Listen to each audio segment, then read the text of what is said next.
Guys നമുക്കിന്നൊരു unboxing ആട്ടോ. ഇത് ശരിക്കും പറഞ്ഞാൽ ഞങ്ങൾ അവിടെ നിന്നപ്പം വാങ്ങിച്ചതാണ്. അൺബോക്സിങ് ചെയ്തിട്ടേ ഇല്ലായിരുന്നു. ഇവിടെ വന്നിട്ട് ആട്ടോ പിന്നെ ഞങ്ങളത് പൊട്ടിച്ച് നോക്കുന്നത് തന്നെ. അന്ന് എല്ലാം കൂടെ നമ്മൾ പാക്കിങ്ങിൻ്റെയൊക്കെ സമയത്തിൽ അങ്ങനെ വാങ്ങിച്ച് വെച്ചാണ്. പിന്നെ എല്ലാം പാക്ക് ചെയ്ത് വെച്ചതുകൊണ്ട് പിന്നെ അൺബോക്സിങ് ഒന്നും ചെയ്യാൻ പറ്റിയില്ല. പിന്നെ ഇതാ ഈ ഒരു ഐറ്റം അക്വാലോജിക്കിൻ്റെ സൺസ്ക്രീൻ ആട്ടോ. ഞാനിതിപ്പോൾ മൂന്നാമത്തെ പ്രാവശ്യമാണെന്ന് മേടിക്കുന്നത്. സംഭവം അടിപൊളി സാധനമാട്ടോ. അതുകൊണ്ടാണ് ഞാൻ പിന്നെയും അത് തന്നെ വാങ്ങിച്ചത്.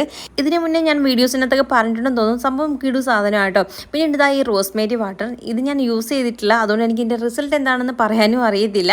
ഇത് ഫസ്റ്റ് ടൈം ആട്ടോ. അന്ന് നമ്മൾ ഫ്ലിപ്കാർട്ടിൽ നിന്ന് മേടിച്ചിട്ട് എനിക്ക് അബദ്ധം പറ്റിപ്പോയായിരുന്നു. ഈ ഒരു സെയിം ബ്രാൻഡ് അല്ല എനിക്ക് കിട്ടിയത്. അങ്ങനെ പിന്നെ തിരിച്ചെന്നെ വിട്ടിട്ട് പിന്നെ ഞാൻ പർപ്പിളിൽ നിന്ന് ഓർഡർ ചെയ്ത ഒരു ഐറ്റം ആട്ടോ. പിന്നെ ദാ ഈ ഒരു ലിപ് ബാം ഒരുപാട് പേര് റിവ്യൂ ചെയ്യുന്ന കണ്ട് മേടിച്ചാണ്. സംഭവം കിടു സാധനമാണെന്നൊക്കെയാണ് പറയുന്നത്. ചുണ്ടിൻ്റെ ഈ ഡാർക്ക്നെസ് ഒക്കെ മാറിയിട്ട് നല്ല സോഫ്റ്റ് ഒക്കെ ആകും എന്നൊക്കെയാണ് പറയുന്നത്. ഉപയോഗിച്ച് നോക്കിയിട്ടില്ല. അതുകൊണ്ട് ഉപയോഗിച്ച് നോക്കിയിട്ട് അതിൻ്റെ റിസൾട്ട് ഞാൻ പിന്നീട് പറയാം. സംഭവം നല്ല മണമാണ്. ഇങ്ങനെ കടിച്ച് തിന്നാൻ തോന്നും. പിന്നെ ലിങ്ക് വേണമെന്ന്